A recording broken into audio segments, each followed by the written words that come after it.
Hello, everybody. I am going to record a guided meditation for our very first Witchling meetup, which is happening this Yule, this weekend, for youth age 15 to 25. And we're going to do a group guided meditation. And I want the people who attend to be able to play the meditation back for themselves whenever they like. So I'm going to record this meditation and hope that you get to enjoy it. The meditation is gleaned from Edane McGoy of sacredwicca.com. I've added some additional guidance in, but the bulk of the meditation came from that website. It's a beautiful meditation. It's an awesome website. You should check it out. So get yourself comfortable. You don't have to be looking at me, but I'll be on the screen the whole time. You want to close your eyes, be comfortable. You can be sitting or lying, it's totally up to you.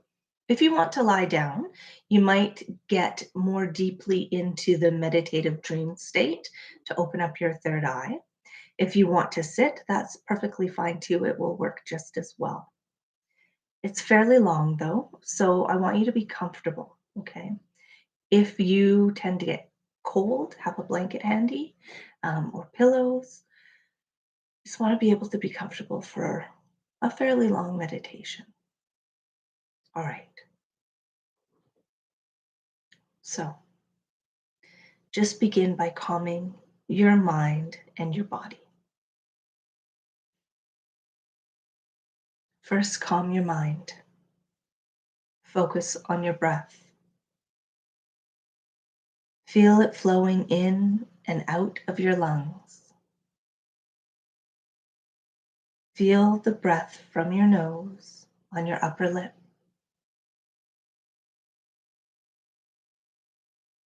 Feel your body expand and contract with your breath.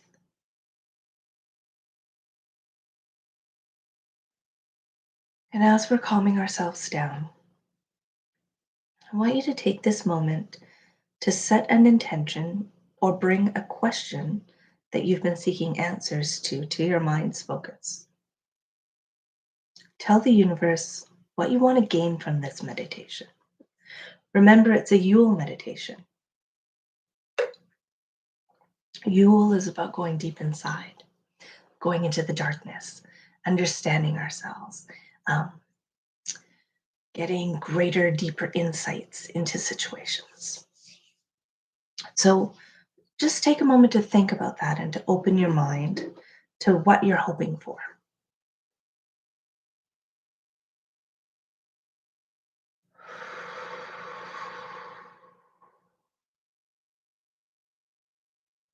All right, close your eyes and let's begin to calm our body. I want you to calm your body by feeling your breath moving within your body to each part, filling that part with breath, nutrients, and peace, giving that part permission to relax. So let's begin with our feet. Relax your feet. As you exhale, feel your body melting down and relaxing. Relax into your legs.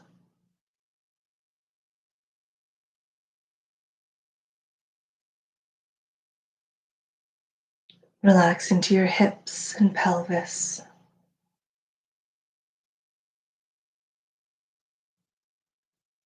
Allow yourself to shift and move to get comfortable. Relax your back.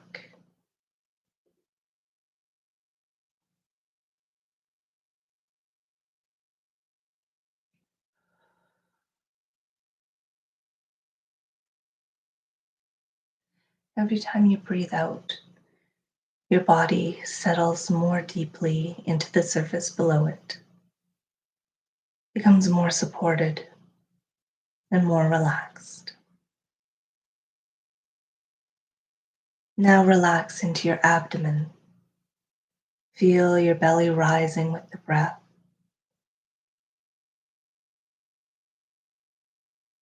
Feel your belly settling and relaxing as you exhale. Relax into your chest and your heart.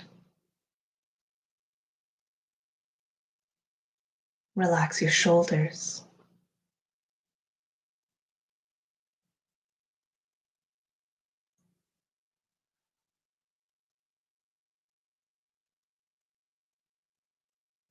Relax your arms.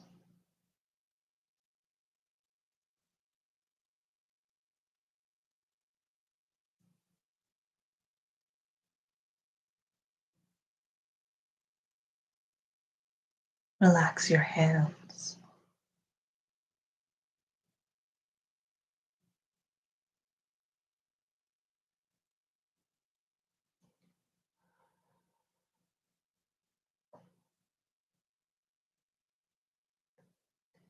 Relax your neck and your throat.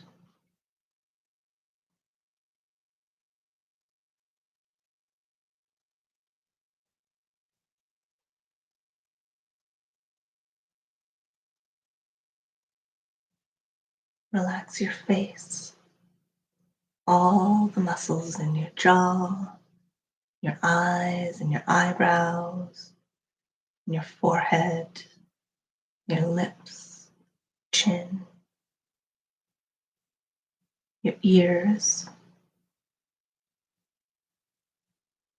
Feel your face becoming soft and gentle and relaxed.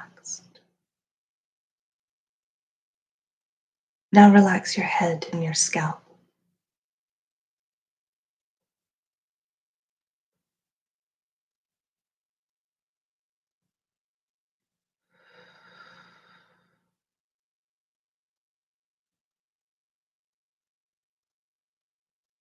Now relax your mind. Allow your mind to become quiet.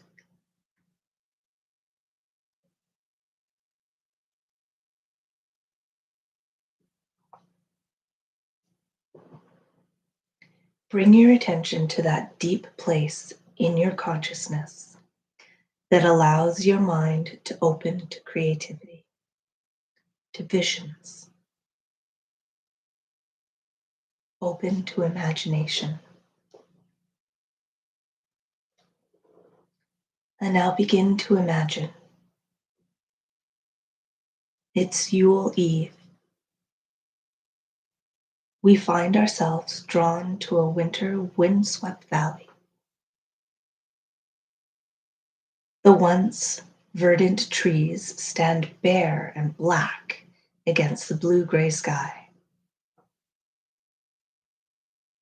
A light dusting of snow crunches pleasantly under our feet. It's cold, but our joy at seeing each other warms us considerably. Behind us looms a vast mountain range, as rugged and forbidding as it is beautiful. Overhead, we hear the cry of a winter bird, and we look up to see a fat wren flying swiftly towards the mountaintop. Suddenly, a warm, balmy, spring-like wind sweeps down out of the mountains and briefly envelops us like a soft, familiar coat.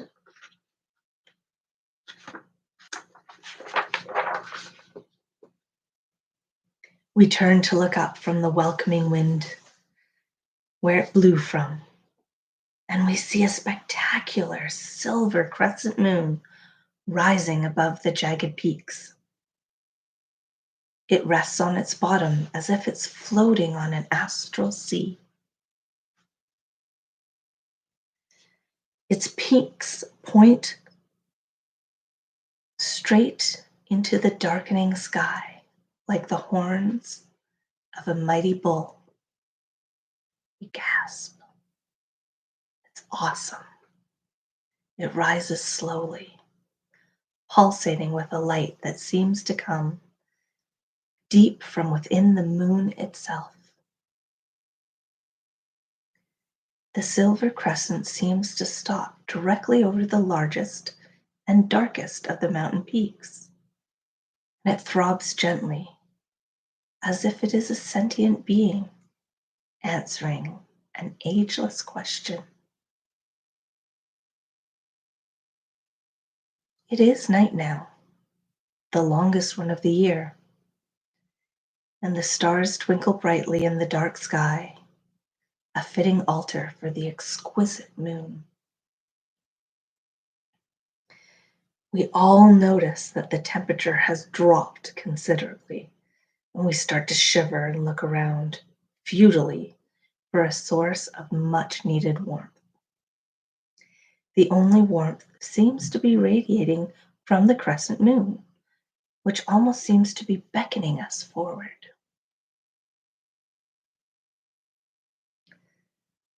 As one, we all move into the mountains, and the terrain becomes more beautiful, but more difficult. The snow is deeper, the night colder and blacker.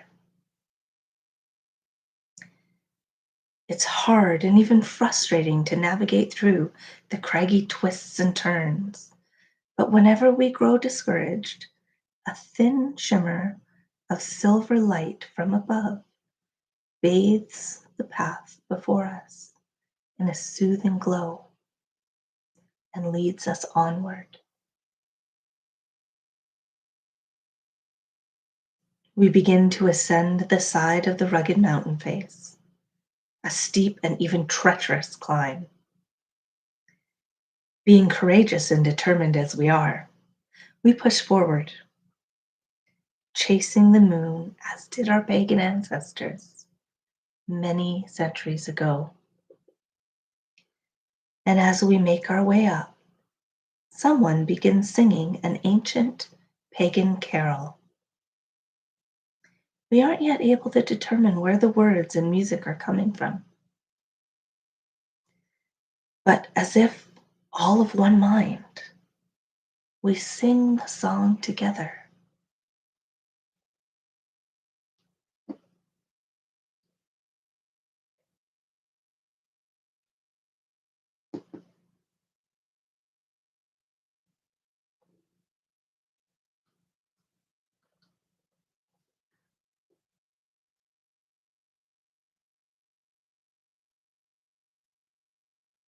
When our song peaks, the moon seems to glow brighter, as if conveying her approval of our offering of joy. As we climb over one last outcropping and pull ourselves up onto a large plateau, we're stunned to discover before us a spring-like oasis. New growth touches the few trees, and blades of new green grass creates a soft carpet under our feet. Around the edge of the plateau, as if forming a sacred circle, are majestic evergreen trees decorated with the bounty of the Yule season. But even in the midst of all this wonder, the air around us is still bone-chilling cold. The moon, surprisingly close to us now, rises a bit higher above, and in doing so, illuminates a well-worn path ahead. And without a word, we follow. The path leads to the massive rock face of the uppermost part of the mountain. It looks to us like a dead end, and we all feel a great disappointment. But then, as if appearing by magic, the face of the rock silently opens, revealing a small cave whose opening is shaped like the moon above. Cautiously, we step inside. The air here is perceptibly warmer, and we discard some of the gloves and hats we needed during our climb. Far off in the distance, we hear the sound of running water, like a gentle mountain brook. We begin moving towards the inviting sound of water. Walking through a long, thin cavern, we begin to wonder if the opening will remain large enough for us to continue through to the source of the water sounds. We're forced to move slowly in the preternatural darkness, which envelops us like a deep, warm ocean. And just when we think the path can grow no narrower or become any darker, we see ahead a glimmer of light.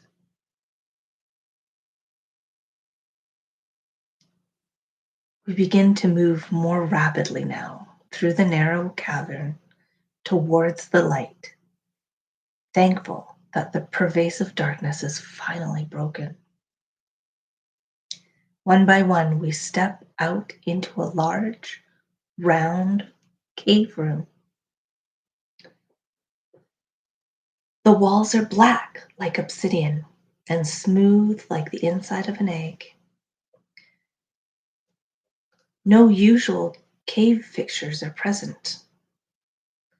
The light we saw in the tunnel comes from a profusion of red candles that have been collected together and placed around a young woman who sits at the far end of the room on a simple wooden chair, as regally as a queen would sit on a throne. On the floor around her is an array of winter foliage: holly, evergreen, and mistletoe. Before her runs the creek whose call we had followed. The water is a clear blue in color, and though the stream is narrow, it looks to be fathomlessly deep. The young woman's robes are very pale, almost white in color, and appear luminescent like the moon which led us to her. And her long flowing hair is pale blonde like spun silver.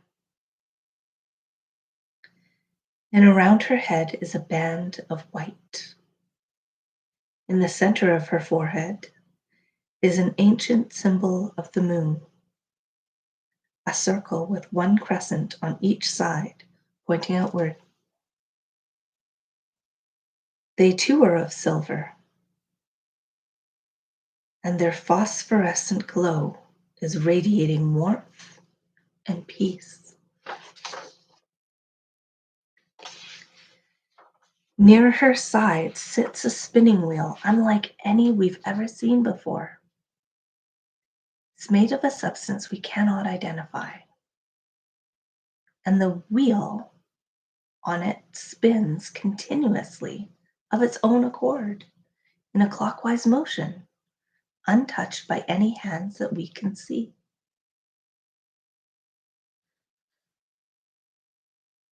The woman looks to be barely out of her teens, but her eyes are wide and knowing, as if the wisdom of the ages resides within her. She smiles warmly in greeting. "Welcome, seekers," she says. Her voice is rich, full-bodied, and melodious. Without any of us saying a word, she knows why we each have come, and she seeks to answer our questions. And we listen to her, and we each hear a message intended specifically for us.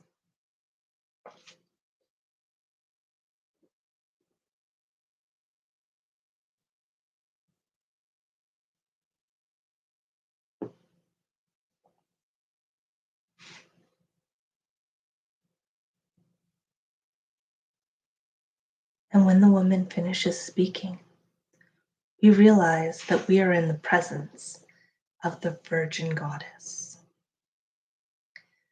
She smiles shyly as she realizes that she's been recognized. And without another word, she rises and stands before us. Her palms are upraised as if she's giving us her blessing, and we feel a potent warmth surge through us. She speaks.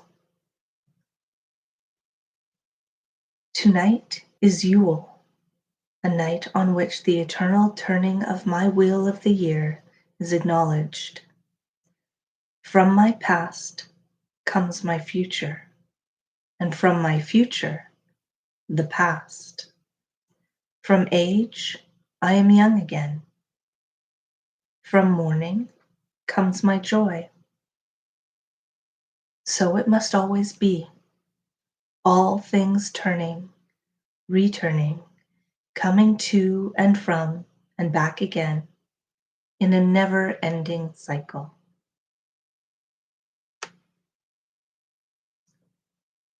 We watch in awe as the goddess glows with splendor, appearing now as a silver and gold light that spins and pops, electrifying the air around us. She rises like a phoenix into the center of the room, where she becomes a sphere of pure life energy. And from her core, a bright golden light, like the brightness of sunshine, pulsates as if it is her very heart. The energy fills the room, and us too, to overflowing. And just when we think we can absorb no more, the golden light energy from her core separates from her and takes its place next to her. We stand in stunned silence as we look up at the two glowing orbs, one a luminescent silver, the other a vibrant gold. A voice, resonant and masterful, which is neither male nor female, seems to come from the direction of the orbs. Blessed be, my children. Go in peace. The vibrant voice echoes off the smooth cave walls. And with that, the orbs fade from view, and we're left feeling both relieved and saddened by their parting.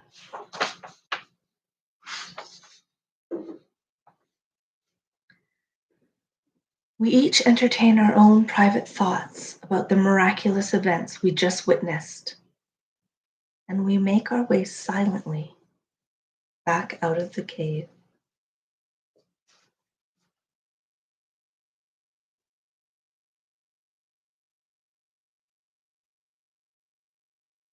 And then across the plateau.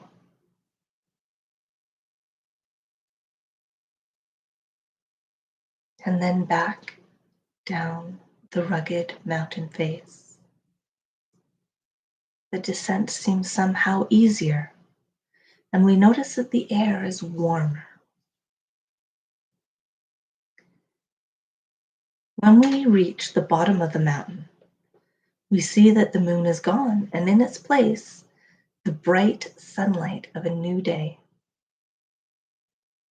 The winter sky is an azure blue, and the lean dusting of snow glistens under it like millions of tiny diamonds. Overhead, we hear the call of another bird, and as we look up, we could almost swear we see a plump, red-breasted robin swooping down towards us from the center of the blazing sun. Laughing and crying with joy, we race to the center of the valley where we began our trip. It seems as if the sun is shimmering and dancing, celebrating with us, and we are reluctant to leave this magical place. But slowly, we do take our leave from one another and we come home to our physical bodies, taking some slow, deep breaths in through your nose and out through your mouth.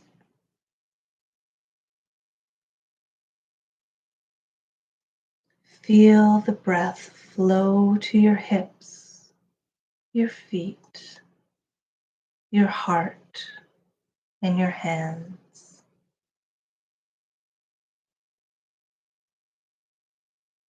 Wiggle your fingers and toes. Feel your eyes settle back into your head. Stretch your body. And when you're ready, you can open your eyes.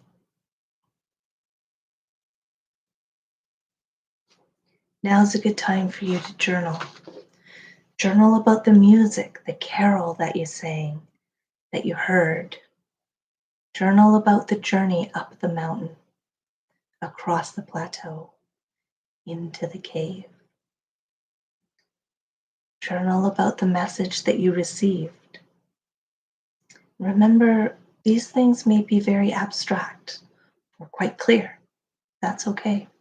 As you journal them, they'll become more and more clear to you. Hopefully, this has been a beautiful experience for you.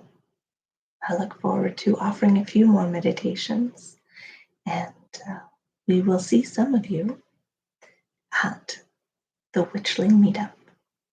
We'll see you soon.